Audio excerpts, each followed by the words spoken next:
In this video, we're going to be looking at how to find the area of a regular polygon. I have some information over here that I'm going to keep track of off to the side so I can find all my pieces and not lose anything. The first thing I know looking at this is I can see that the apothem is 12. That is drawn in from the center of the circle down to the midpoint of the side. I see that this shape has 10 sides. So step 1 is going to be to find this central angle here at the top. And I'm going to do that by taking 360 degrees divided by 10. Once I do that, I know that that angle at the top is 36, which is helpful to me because if I cut that in half, I know that each of these angles is 18. And with the height of that triangle being 12, I really just need to figure out what x is, and then I can find the area of that triangle. Once I find the area of one of these isosceles triangles, I'm going to find the area of this entire triangle. Then I'm just going to go ahead and multiply that by 10 to find the area of the regular polygon. So let's get started. This is the opposite side of the 18-degree angle, and 12 is the adjacent side.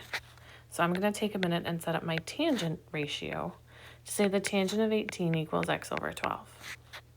Solving that gives me x equals 12 times the tangent of 18. Now that is not the base of my isosceles triangle, that's only half of it. So to get the base, I'm going to multiply that by 2.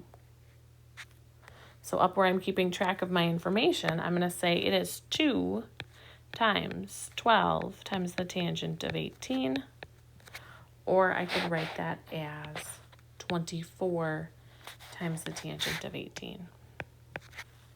That is in exact form. Now, if I wanted to, I could turn that into a decimal, but I will be very careful as I work my way through it to use the stored value in my calculator instead of 7.798. So to find the area of one triangle, I'm going to go ahead and take the base of the triangle times the height, which is the apothem, divided by 2. And I get an answer here to 3 decimal places of 46.788 square units. And that's helpful to me because that is what one of these triangles are. Now, if I look at this shape, this is a regular decagon. So I would have 10 of these.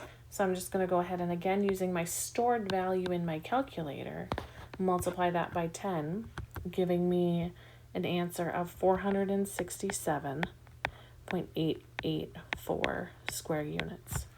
If I don't use the stored value in my calculator, I'm going to have something that's going to have a little bit more round off error. So you want to make sure that if you are converting that to a decimal and not leaving it in exact form, that you do use the stored value in your calculator. If you have questions about that, you can ask your teacher and they'll be happy to show you.